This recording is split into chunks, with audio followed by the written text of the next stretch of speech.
the end of the period linked to the Eid, and for allowing me to share in this special time. This is a visit of solidarity with all Nigerians, but particularly with the victims of terrorism that I also met, that I yesterday met in Borno. I'd also hope that it will be part of my annual solidarity visit for Ramadan, in which I would join the fast. For the last 2 years, COVID-19 has prevented me from carrying on this annual tradition, which dates back to my time as High Commissioner of Refugees and now as Secretary General.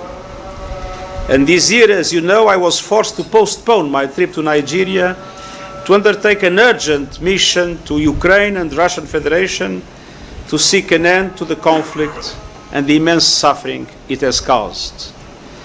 But Ramadan's timeless message of renewal and hope is one that I carried in my heart throughout my mission. Yesterday, I had the opportunity to visit Borno State. And I must confess, I arrived in Borno with the impression caused by so many years in which I was hearing stories about how dramatic the situation was, how terrible the suffering of the people, how impossible to control the terrorist activities, a sense of despair. But the Borno I met yesterday was the Borno of hope. And I saw an enlightened policy aiming not only at defeating militarily the terrorists, but at addressing the root causes of terrorism.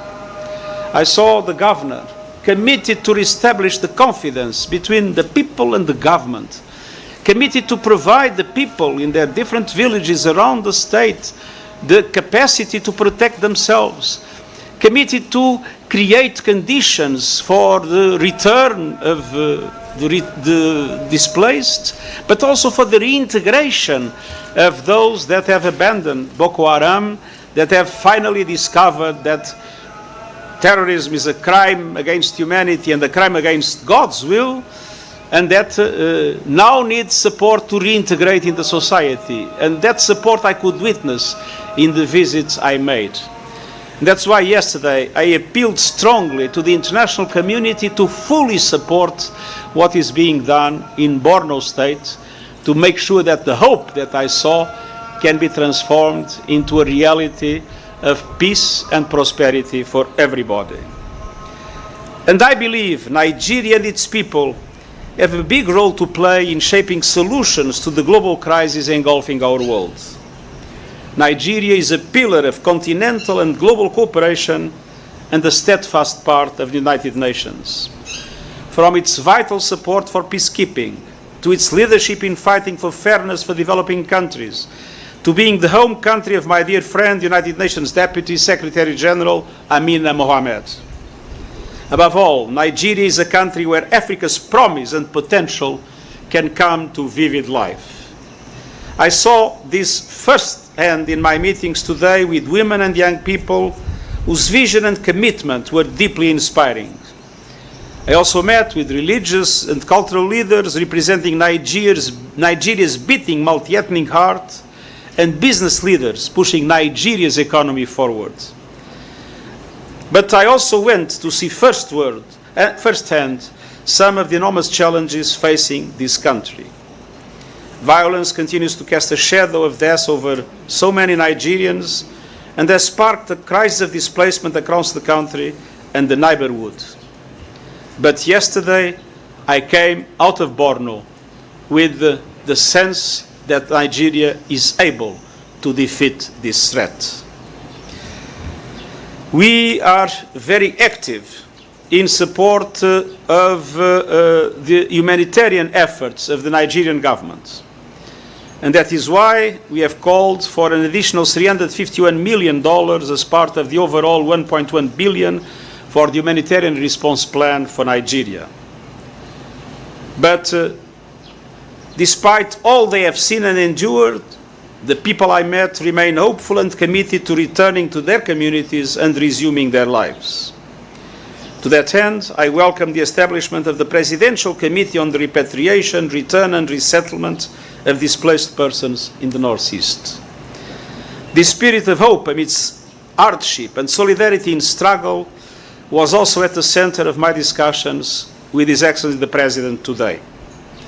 We discussed the importance of laying the groundwork to ensure peaceful and democratic elections next year and the full participation of Nigeria's women and young people in all areas. And we also discussed the government's measures to address security challenges across the countries. I want to extend my deepest condolences to the victims of the appalling attacks in the Plateau State 2.5 weeks ago. It's a tragic reminder of terrorism's scourge across West Africa and the Sahel. And another reason why the United Nations is committing to supporting national and regional efforts to combat terrorism, violent extremism, organized crimes and their root causes, such as poverty, exclusion and food insecurity. And this includes the UN's integrated strategy for the Sahel. I thanked President Buhari for his unwavering support of the multinational Joint Task Force and the Lake Chad Basin Commission. And we also discussed the other challenges that, of course, Nigeria is facing today. Nigeria was, like all African countries, victim of the unequal recovery from COVID-19. Despite the government's ambitious goal to vaccinate 40% of the population by the end of last year, only about 64% have been vaccinated so far. I have consistently sounded the alarm and called on wealthier countries and pharmaceutical companies to step up their donations and to invest in local vaccine production, supporting our fight to counter vaccine misinformation and vaccine injustice. With many competing health priorities in Nigeria, I do believe that vaccinations must be integrated with all other vital vaccinations and interventions. Then Nigeria is feeling the effects of a warming planet, from droughts, floods, rising temperatures, to crucial ecosystems like Lake Chad at risk of drying up and disappearing altogether. Holding global warming to the necessary 1.5 degrees means cutting global emissions by 45% this decade. But present national determined contributions worldwide put us on track to a 14% rise in emissions. This is a disaster in the making for all countries, including Nigeria, which is already in the danger zone of the high climate vulnerability. Developing countries need a massive boost in technical and financial support to spark a just transition to renewable energy and green jobs. And they also need to build resilience against the impacts already battering them.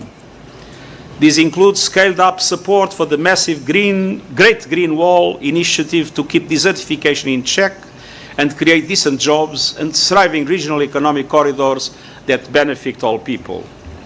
All development banks and the private sector must urgently work with governments to design and deliver bankable projects. We need to see 50% of climate finance going to adaptation and reformed eligibility systems so vulnerable nations can access it. And developed countries must now deliver on their $100 billion climate finance commitments to developing countries this year. I've asked the World Meteorological Organization to develop an action plan to ensure that every person on Earth is protected by early warning systems within 5 years. 1/3 of the world's people are unprotected by early warning systems, including 60% of Africans. We must change this. And then there is the challenge of the lack of access to resources.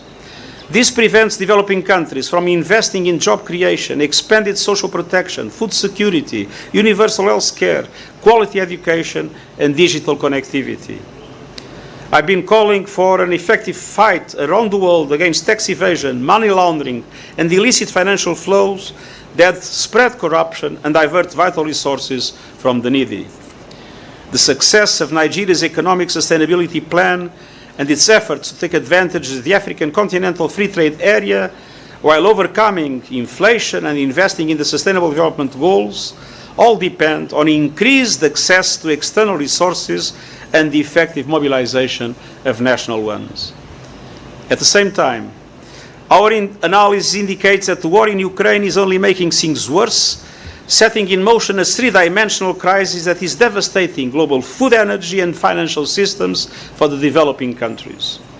That is why, in the earliest days of this war, I established the Global Crisis Response Group on Food, Energy, and Finance, involving all UN agencies and international financial institutions.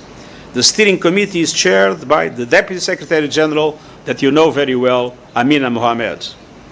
And the group has developed concrete recommendations in three areas. One, we need to ensure a steady flow of food and energy through open markets by lifting all unnecessary export restrictions, directing surpluses and reserves to those in need, and keeping a lid on food prices to calm our market volatility. But let me be clear, there is really no true solution to the problem of global food security without bringing back the agricultural production of Ukraine and the food and fertilizer production of Russia and Belarus into world markets despite the war. And I'm determined to do everything to facilitate the dialogue that can help achieve this objective. Two, on energy, countries must resist hoarding and release strategic stockpiles and additional reserves to countries in need while accelerating the deployment of renewable energy. And three, international financial institutions need to urgently increase liquidity and fiscal space and improve existing debt relief mechanisms so governments can not only avoid default, but they can invest in their people, especially in universal social protection at this moment of rising prices. The United Nations presented concrete proposals during the spring meetings of the World Bank and the IMF, ranging from the mobilization of the various funds and instruments that already exist but are not sufficiently implemented to much stronger use and redistribution of special drawing rights as well as effective debt relief measures. I've said several times that we need the reform of global financial system. It was designed by the rich for the rich. But as we face a situation that requires urgent action, we must make greater use of all available mechanisms for the benefit of developing countries, including middle-income countries, especially in Africa. We need to put recovery within reach for all countries and all peoples equally. And finally, I want to thank the government and people of Nigeria for not only hosting the United Nations, but for rebuilding and reopening the United Nations House in Abuja in 2019, following the terrorist attacks in 2011. It was a very generous and a very effective, and I would say beautiful contribution, as the building is indeed remarkable. Just as Nigeria stood with the United Nations stands in solidarity with Nigeria across the board. We look forward to strengthening our partnership and advancing peace, security and development across the country, the region and the world. Mr. President, thank you very much. Our action in Ukraine, but we have not decreased our action in all other parts of the world. And my appeal is for those that support financially the United Nations not to divert funds from other humanitarian and development forms of cooperation to the Ukraine crisis, but to put additional contributions for that crisis, not undermining the efforts in humanitarian and development cooperation that are taking place all around the world. An essential element of the reform of the United Nations. Kofi Annan, an African Secretary General, said that there will be no true and no complete reform of the United Nations without the reform of the Security Council. Now, Africa is a double victim of colonialism. First, it was victim of colonialism in itself, and second, because most of the institutions were created when African countries were not yet independent. Africa is underrepresented in most of the international institutions. And one of the things that I believe has now a general consensus is that Africa is underrepresented in the United Nations Security Council. Obviously, this is a matter for member states to deal with, not for the Secretary General. I have no authority on that. But I consider that there is a growing consensus of the need to increase Africa presence. And it is entirely fair to recognize that there should be a permanent member of the Security Council from the African continent.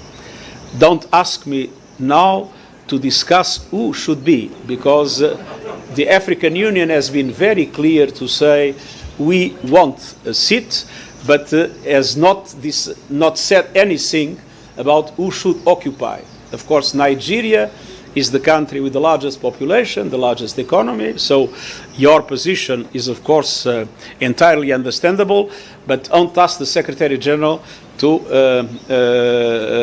promise what I cannot give.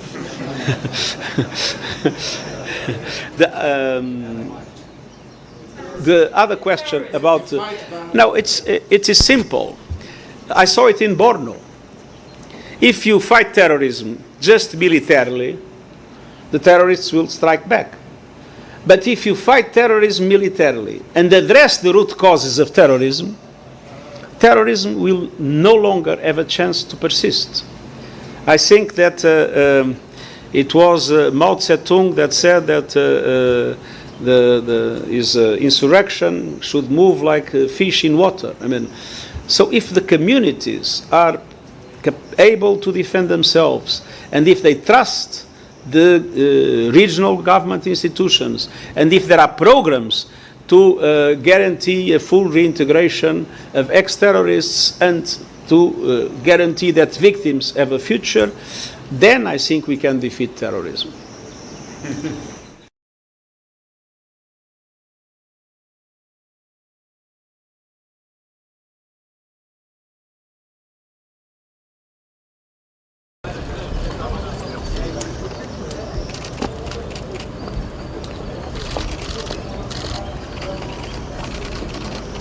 Thank you very much.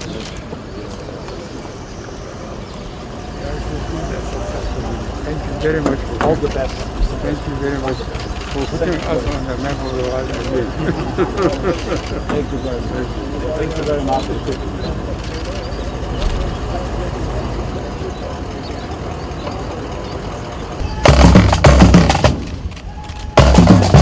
Thank you very much.